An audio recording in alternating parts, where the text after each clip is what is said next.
ya? Sebagai peternak, kalau PMK seperti ini, kita banyakin virus itu tidak ada obatnya, Mas.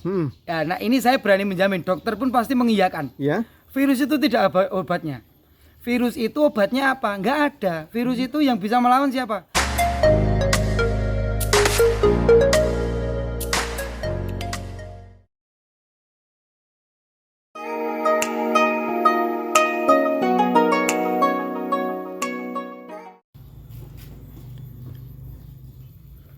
Oke, assalamualaikum warahmatullahi wabarakatuh. Oke teman-teman semua, jumpa lagi di channel Raja Sapi. Pagi ini kita ada di kandang Sapipedia Purwontoro, Wonogiri, Jawa Tengah. Kita akan sapa langsung Mas Teguh Topo selaku ownernya dari Sapipedia Wonogiri. Mas Teguh, assalamualaikum. Waalaikumsalam Mas Kanogi. Kabarnya sehat nggih? Alhamdulillah sehat Mas. Ya. Lama tidak jumpa selama musim PMK. Iya, udah. Kebetulan kandang kami tutup sekitar 2 bulan Mas. Tutup 2 bulanan? Iya, karena memang kita itu kan selalu kerjasama dengan dinas terkait, terutama dinas peternakan. Kalau memang dinas tidak mengizinkan, dinas tidak menyarankan untuk buka, ya kami tutup. Daripada nanti ibaratnya memperparah keadaan. Karena kami pun sekarang fokusnya memutus mata rantai penyebaran. Selain kami tutup, saya juga beberapa kali bikin postingan di YouTube, di TikTok, Sapipedia, mungkin teman-teman bisa lihat. Kalau bisa jangan beli sapi dulu. Waktu itu ya, 2 bulan yang lalu. Dan kalau bisa pasar ditutup. Alhamdulillah setelah beberapa hari saya bikin postingan itu, beberapa pasar mulai tutup. Karena memang kita tahu ya Mas, ini PMK kan jilid 2. Setelah 2022, 3 tahun yang lalu. Dan waktu 30 tahun yang lalu itu satu-satunya pemutus mata rantai penyebaran yaitu hanya menutup pasar. Betul sekali. Karena satu Mas, ketika tutup pasar itu mobilitas lalu lintas kan terhenti. Terhenti otomatis penyebaran juga terhenti. Kedua, orang-orang yang belum tahu dan mau ke pasar, ketika pasarnya tutup kan bertanya-tanya. Kok pasarnya tutup, kenapa? Karena waktu itu Mas, 2 bulan yang lalu masih banyak yang belum tahu, masih banyak yang belanja. Dan kalau nggak ada yang ngasih tahu kan kasihan, belanja sapi nyampe rumah sakit. Betul sekali. Kan kasihan. Kalau pasarnya tutup kan yang mau belanja ke pasar tutup, mereka kan akhirnya bertanya-tanya. Ketika bertanya-tanya penasaran, tanya kan. Ternyata ada virus, dikasih tahu tetangganya, saudaranya. Lah dari situ yang awalnya belum tahu jadi tahu. Jadi impactnya pasar tutup itu luar biasa. Dan alhamdulillah bisa dibuktikan sekarang 2 bulan tutup atau 1,5 bulan ya, kurang lebih itu. Sekarang udah mulai buka kan Mas, sekitar 20 hari yang lalu sudah mulai buka. Alhamdulillah ya sudah bisa dikatakan kondusif, walaupun kita juga ibaratnya masih meraba-raba ya, ini udah kondusif beneran apa belum. Betul sekali. Terus makanya di Sapipedia Mas, sebelum memutuskan untuk minggu ini mulai berjualan lagi, kami cek ombak, kami ngetes 2 minggu yang lalu kami ngisi sapi Mas. Sapi-sapi ini kami isi 2 minggu yang lalu. Sekitar 2 minggu atau 20 hari yang lalu. Kita cek sampai hari ini, kita rawat sekitar 2 minggu sampai 20 hari. Sehat atau enggak? Bergejala atau enggak? Kalau sehat baru kami berani menjual. Karena prinsip kami, kenapa kami tes di kami sendiri, kami tidak mau para mitra dan pelanggan kami jadi korban. Kalaupun masih sapi itu belum sehat, masih banyak yang bergejala, biar kami dulu yang amit-amit. Jangan sampai ya Mas ya, biar kami dulu yang merawat. Jangan sampai kami gegabah hanya memikirkan keuntungan, meraup keuntungan semata, kami mengorbankan para peternak, para pelanggan kami. Saya tidak mau seperti itu. Karena mohon maaf, kami juga bermain di sosial media. Namanya orang bermain di sosial media, mungkin Mas Karno juga tahu, kalau pengen viral cepat banget, kalau pengen namanya jelek juga sangat cepat, bisa dengan cepat. Makanya kita harus bisa memaintenance itu, kita harus bisa mengatur itu dengan baik. Kalau memang waktunya belum diizinkan untuk berjualan, ya kami tidak berjualan. Makanya kami tes ombak, sekali lagi kami rawat 14 hari, 20 hari aman baru kami jual. Ibaratnya di karantina Mas. Ibaratnya di karantina. Dengan begitu insya Allah nanti peternak pun juga aman dan masih digaransi. Oke Mas Teguh, PMK jilid 2 ini kan dampaknya sangat luar biasa. Bahkan dari seluruh penjuru Nusantara terkena Mas ya. Nah, mungkin tips dari Sapipedia Wonogiri kepada para petani peternak untuk menghadapi PMK sebelum dan sesudahnya itu dari Sapipedia? Jadi gini ya Mas, kalau untuk masalah virus itu kan penyakit. Sebenarnya bukan ranah saya untuk memberikan penataran secara medis. Karena saya ini bukan dokter hewan, bukan mantri juga. Saya cuma pedagang biasa, pedagang jual beli. Tapi sepengetahuan saya, sepengetahuan cetek saya lah ibaratnya. Sebagai peternak gitu ya? Sebagai peternak, kalau PMK seperti ini, kita banyak-banyakin kuatkan imunitas sapi. Imunitas sapi yang kekebalan. Karena virus itu tidak ada obatnya, Mas. Ya, nah ini saya berani menjamin, dokter pun pasti mengiyakan. Virus itu tidak ada obatnya. Virus itu obatnya apa? Enggak ada. Virus itu yang bisa melawan siapa? Imunitas sapi, kekebalan. Makanya fokus kita gimana biar imunitas sapi, kekebalan sapi ini meningkat, biar bagus gitu loh. Caranya seperti apa? Ya kalau medis diberikan vitamin.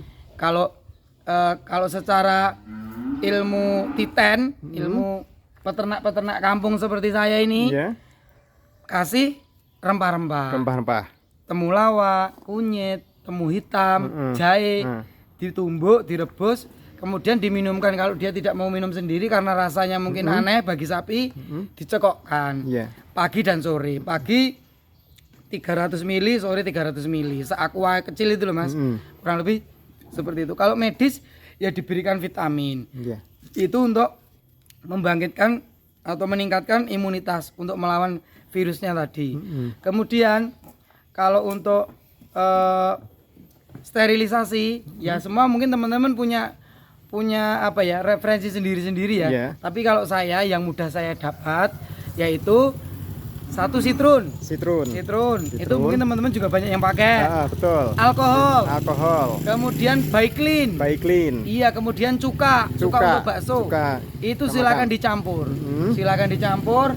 Takarannya ya dikira-kira saja. Nanti ditambahin air, atau kalau alkoholnya yang ada kan alkohol yang perlu ditambah air, ada yang enggak, silakan nanti dibaca cara aturannya.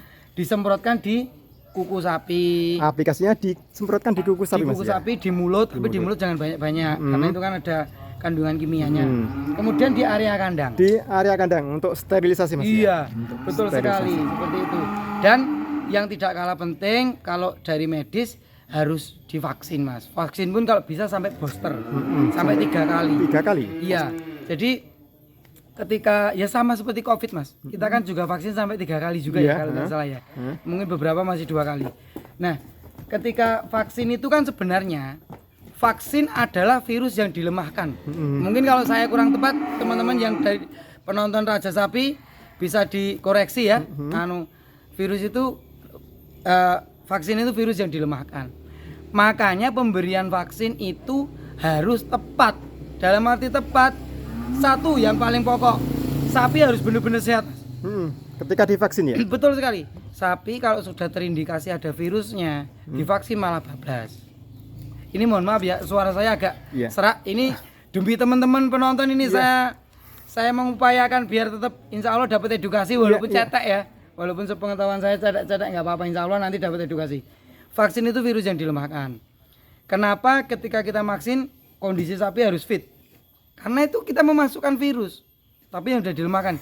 Untuk tujuannya, ketika sapi itu sudah diberikan virus yang lemah, dia kuat, dia udah terbiasa beradaptasi dengan virus tersebut. Ketika ada virus yang beneran, dia sudah mental karena sudah beradaptasi dengan virus. Badannya, makanya banyak sekali yang bertanya, Mas ini itu PMK gimana? Kok tempat saya nggak ada? Terus tetangga saya tetap sehat, tapi tetangga satunya kok tepar. Ya mungkin yang tepar itu belum sempat ke vaksin. Atau mungkin sudah ke vaksin tapi baru 1 kali atau baru 2 kali. Terus yang sehat tadi mungkin sudah divaksin 3 kali. Jadi sudah terbiasa kena virus pun nggak apa-apa. Atau kebal, ya? Atau mungkin belum tervaksin, tapi memang kekebalan tubuh sapi itu luar biasa.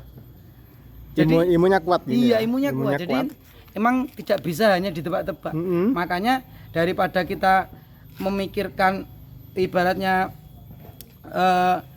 memikirkan sapi kita ini apakah imunnya kuat atau tidak, imunitasnya bagus atau tidak, mending kita antisipasi dengan vaksin kalau memang pas sehat. Tapi jangan salah, kalau ada terindikasi, misalnya satu kandang ada 10, yang satu aja terindikasi kena virus, pasti dokter tidak mau memvaksin yang 9-nya sudah sehat. Kalau satu kandang pasti tidak mau, karena kalau virus penularannya cepat. Satu kena pasti yang lain juga kena. Satu kandang bisa terkena semua mas. Walaupun belum bergejala tapi Iya. di dalamnya sudah terkena. Itu mas. Itu kalau untuk antisipasinya itu. Kalau untuk obatnya sekali lagi virus itu tidak ada obatnya. Fokus kita tingkatkan imunitas. Meningkatkan imunitas Dengan empon-empon sapi. tadi, rempah-rempah tadi atau dengan pemberian vitamin. Tur yang rempah-rempah tadi itu bahannya sangat mudah didapat. Mudah sekali didapat, apalagi di Indonesia kita ini. Di sekitar rumah pun sangat banyak di dan murah. kebun-kebun itu Dan murah harganya sekali, sangat murah. pengambilannya gampang. Iya. Dan ini untuk teman-teman yang sudah parah, ibaratnya sampai kukunya copot, terus lukanya belum kering-kering. Kalau saya ya mas, kalau saya ini bukan medis ya, tapi teman-teman ini cuma ilmu titen, mungkin bisa dikoreksi juga kalau ada dokter hewan penonton sini. Kalau saya itu sukanya kok pakai PK ya mas ya. PK itu cairan yang di apotek gitu loh mas. Itu ketoknya obat untuk apa ya? Untuk itu obat manusia. Warnanya kayak tinta bolpen. Nanti dicampur air sedikit, tapi kalau nyampur hati-hati itu lengket sekali. Kalau bisa pakai sarung tangan. Disemprotkan terus dimasukkan ke semprotan buat mandiin burung. Disemprotkan ke bagian yang lukanya sudah parah. Itu tujuannya untuk agar lalat tidak hinggap. Untuk mencegah lalat tidak hinggap. Iya. Nah. Dan juga untuk cepat kering. Gitu. Oke. Seperti semacam obat sapi kayak gusanek itu juga. Gusanek, nah Bagus itu kan ya. memang ibaratnya itu medis ya mas ya. Iya, medis. Ini kan kita nyeritain ilmu titen saja. Iya, Kalau medis kan teman-teman tinggal tanya mantri setempat. Iya, Tinggal betul. minta. Cuman kan juga mohon maaf, beberapa yang pakai cara medis tapi kurang ampuh. Makanya kalau saran saya medis dipakai, saran dari dokter hewan setempat dari teman-teman dipakai, dan juga dicampur dari ilmu titen dari nek saya kan dari mbah-mbah dulu. Betul Karena saya kan sekali. turun temurun dari buyut saya. Iya, Karena Mas saya Teguh. udah generasi keempat mas yang meneruskan usaha sapi. Iya. Kemudian dari tahun enggak tahu ya tahun berapa saya belum lahir, dari mbah buyut saya emang usahanya udah sapi. Iya. Dan bapak ibu saya juga masih aktif di sapi sekarang, jagal sapi gitu. Iya, iya, betul. Gitu. Terus tak lupa kita sebagai umat Islam tentunya kita selalu tawakal kepada Iya, Yang Maha itu pasti Kuasa. mas insya Allah. Pokoknya teman-teman sekalian ini sebagai pesan-pesan untuk teman-teman, jangan sampai kita menyerah hanya karena virus PMK. Kita diserang 1 kali, kita bangkit 2 kali. Kita diserang 2 kali, kita bangkit 3 kali. Apalagi teman-teman yang masih trauma, ayolah kita bangkit. Bisnis sapi ini akan terus ada sampai kiamat, saya berani menjamin. Iya, Karena betul apa? sekali. Sapi ini bisnis yang ada kaitannya dengan orang ibadah, yaitu idolat ibadah kurban. ibadah kurban. Dan namanya ibadah itu kalau belum kiamat ya belum selesai. Betul sekali. Jadi ini sapi itu masih ada terus, pasarnya masih, marketnya masih ada terus. Sampai idolat kemaksa, jangan trauma. Ayo kita bangkit bareng-bareng, bersinergi bareng-bareng. Kita harus tetap semangat. Dan untuk teman-teman yang pengen tahu apakah harga sapi pasca PMK ini lebih naik atau bahkan turun, silakan kunjungi YouTube Sapipedia sendiri. Juga saya sudah mereview kemarin, atau di YouTube-nya Raja Raja Sapi Sapi. di video yang lain. Oke, Sudah sempat kami videokan, kita review harganya mas ya. betul, Yang betul. jelas kalau di kandang Sapipedia kami jamin harga setelah PMK turun sekitar 1 juta sampai 1,5 per ekor. Per ekornya. Dan kami juga masih tetap berani menggaransi. Oke, Mas Gitu. Teguh. Oke. Gitu, Oke, Mas Teguh, Karno. terima Oke. kasih atas Siap. edukasinya. Semoga peternak segera bangkit kembali dan kondisi dunia persapian segera pulih normal Siap. kembali. Oke, terima kasih Mas Karno sudah silaturahmi, sehat selalu untuk Mas Karno dan keluarga. Jangan lupa teman-teman, jangan cuma ditonton video ini tapi juga subscribe, like dan share Raja Sapi. Biar Siap. teman-teman banyak mendapat edukasi, karena di channel Raja Sapi ini banyak sekali edukasi pembelajaran, terutama untuk pemula. Harus follow, harus like. Siap. Gitu. Terima kasih Mas Karno. Oke, Oke, Mas Teguh, terima kasih. Assalamualaikum. Waalaikumsalam. Oke, teman-teman semua, demikian tadi edukasi dari Mas Teguh Topo selaku owner dari Sapipedia Wonogiri terkait dengan virus PMK. Semoga video ini bermanfaat. Jangan lupa like dan subscribe channel YouTube Raja Sapi. Sekian dan terima kasih. Wassalamualaikum warahmatullahi wabarakatuh.